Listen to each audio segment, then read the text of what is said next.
This is Shelley again. This is demo number 3 for Nevada Falls, Yosemite.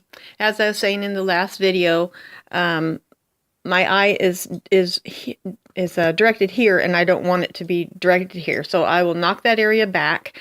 And then if you notice on my reference photo that it's pretty much the same intensity of color or brightness, richness, saturation of color in the reference photo on both sides of this. And one of the other things besides hard edges, contrast, detail, sharp lines, that draws our eye to something in ways of emphasizing something in their picture plane, another thing is color intensity. And so even though it's the same in my picture, in my reference photo, I don't want it to be the same in this. And so one of the ways that I can direct the eye, what I'm going to do is I'm going to get some more areas of intense color on the foreground. That way you will be able to tell that this plane is forward in space, that we're looking into a chasm. And one way that I will do that is to provide some intensity here, take the intensity in this background back just a bit.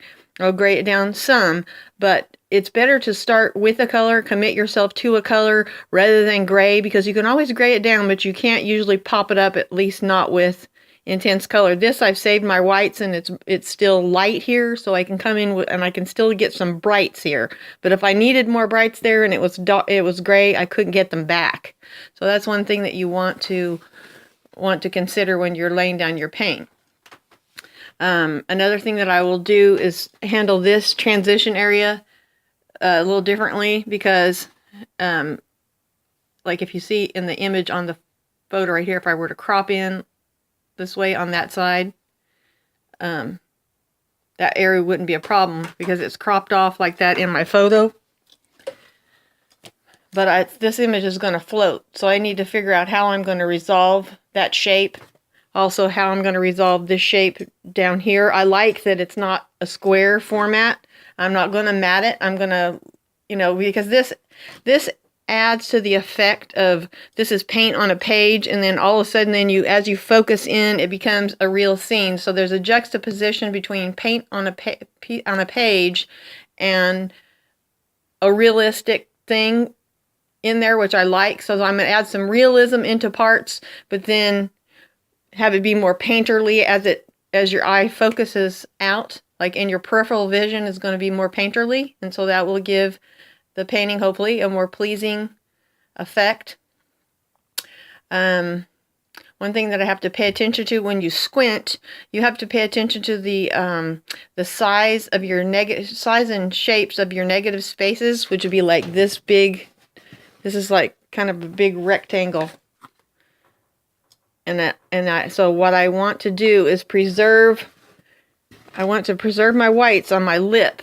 And I've preserved my whites, which is good, but I'm going to knock some of that back so that that shape connects with this shape and it rounds over, so but it's a cliff. So even though these lights on here, even though there are just a few of them, those on the edge are of vital importance that we preserve some whites right there, because that's going to let us know that that's the cliff edge, and that will give a sense of realism to the picture.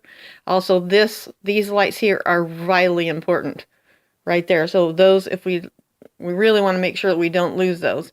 This, I'll probably tone down this area more, and I've kind of unified it in with the watercolor or with the falls here, because this shape draws your attention a lot. So you got to make some decisions about what the intensity of what you want to look at first. Let's see, what else do I tell you? Okay, so I'm going to make this brighter. I'm going to dull this down a little bit, but I need to make sure that it still reads as the same plane across here, the same surface and space, so that you don't think that this part doesn't come forward too much. It still needs to read the same, if that makes sense. I'm going to go in and I'm going to add some details on the cliffs, some details on the rocks, but and then a little bit of detail here on this little precipice that juts out here, so that okay, that this thing comes forward a little bit in space. That because it's got some green on there. That's a little plane, so it mirrors this up here, and this is kind of a triangular shape. this here and this. It's a repeating of those shapes, and this will be more subtle in a triangular shape than the triangular shapes. What makes a picture pleasing is if you have some